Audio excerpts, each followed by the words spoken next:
ارشاد پاک ہے، اور آپ پڑھ سنائیے انہیں خبر دو فرزندان آدم کی ٹھیک ٹھیک، جب دونوں نے قربانی دی تو قبول کی گئی ایک سے اور نہ قبول کی گئی دوسرے سے۔ اس دوسرے نے کہا قسم ہے میں تمہیں قتل کر ڈالوں گا۔ پہلے نے کہا تو بلا وجہ ناراض ہوتا ہے، اللہ صرف پرہیزگاروں سے قبول فرماتا ہے۔ تو اگر تو بڑھائے میری طرف اپنا ہاتھ تاکہ تو قتل کرے مجھے، جب بھی میں نہیں بڑھانے والا اپنا ہاتھ تاکہ میں قتل کروں تجھے، میں تو ڈرتا ہوں اللہ سے جو مالک ہے سارے جہانوں کا۔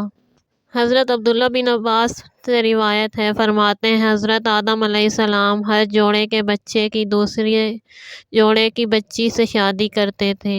حابیل نے ارادہ کیا کہ وہ قابیل کی بہن سے شادی کرے جو عمر میں حابیل سے بڑا تھا۔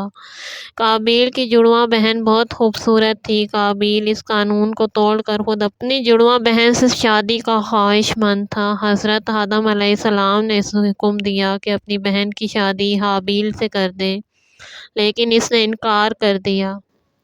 آپ نے دونوں کو قربانی کا حکم دیا۔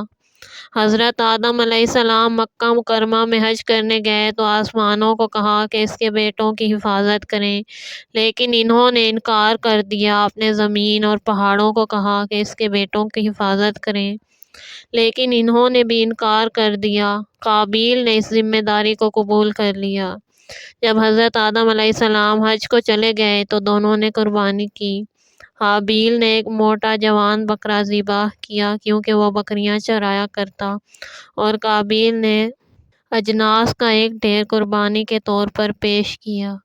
آگ نازل ہوئی، اس نے حابیل کی قربانی کو کھا لیا، لیکن قابیل کی قربانی ویسی کی ویسی رہ گئی۔ قابیل ناراض ہو گیا اور غصے سے کہنے لگا میں تجھے قتل کر دوں گا تاکہ تو میری بہن سے شادی نہ کر سکے۔ بولا اس میں غصے کی کون سی بات ہے، قربانی تو صرف متقیوں کی قبول ہوتی ہے۔ مقتول قاتل سے کہیں زیادہ طاقتور تھا، لیکن اللہ کا خوف اسے مانے تھا کہ وہ ہاتھ بڑھائے۔ ابو جعفر ذکر کرتے ہیں کہ جب دونوں بھائی نے قربانی کی تو حضرت آدم علیہ السلام وہاں موجود تھے اور ان کی قربانی کی مقبولیت کی دعا کر رہے تھے، لیکن جب حابیل کی قربانی قبول ہوئی اور قابیل کی رد کی گئی تو قابیل نے کہا اے ابا جان، قربانی کی قبولیت حابیل کے تقوی اور حق بجا ہونے کی وجہ سے نہیں بلکہ یہ صرف آپ کی دعا کی برکت سے ہے۔ آپ نے حابیل کے لیے دعا کی ہے، میرے لیے نہیں کی۔ پھر اس نے حابیل کو قتل کی دھمکی دی۔ ایک رات حابیل نے چراغ گاہ سے آنے میں دیر کر دی تو حضرت آدم علیہ السلام نے قابیل کو بھیجا کہ دیکھے حابیل نے دیر کیوں کی۔ یہ چراغ گاہ میں پہنچا تو حابیل وہاں موجود تھا۔ قابیل نے کہا بتاؤ، آپ کی قربانی قبول ہو گئی مگر میری قربانی قبول کیوں نہیں ہوئی؟ قابیل نے جواب دیا بے شک اللہ تعالیٰ متقیوں کی قبول کرتا ہے۔ قابیل کو غصہ آ گیا، ہاتھ میں لوہے کا ڈنڈا تھا، اپنے بھائی کے سر پر مار کر اسے قتل کر دیا۔ دمشق کے شمال میں جبل قاسیون کے مقام پر ایک جنگل ہے جسے خونی جنگل کا نام دیا گیا ہے۔ اس کے متعلق مشہور ہے کہ وہ جگہ جہاں قابیل نے اپنے بھائی حابیل کو قتل کیا تھا اسی جنگل میں واقع ہے۔ بعض علماء فرماتے ہیں جب حابیل قتل ہو گیا تو 1 سال تک قابیل اس کی لاش کو کندھوں پر اٹھائے پھرتا رہا۔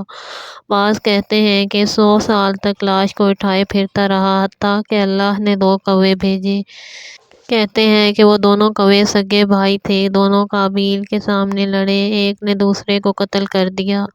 جب ایک مر گیا تو دوسرے نے اپنی چونچ سے زمین میں گڑھا کھودا اور مردہ کوے کو اس گڑھے میں دفن کر کے مٹی ڈال دی اور جگہ برابر کر دی۔ قابیل دیکھ کر کہنے لگا افسوس، میں تو کوے سے بھی عاجز نکلا کہ اس طرح اپنے بھائی کی لاش کو دفن نہیں کر سکا۔ فوراً ایک گڑھا کھودا اور اپنے بھائی کی لاش کو دفن کر دیا۔ مفسرین بیان کرتے ہیں کہ حضرت آدم علیہ السلام اپنے بیٹے حابیل کی موت پر بہت افسردہ ہوئے اور غم و اندوہ میں انہوں نے مرثیہ بھی کہا۔ قابیل کو اس جرم کی فوراً سزا مل گئی، اس کی پنڈلی ران سے جڑ گئی اور اس کا منہ سورج کی طرف ہو گیا۔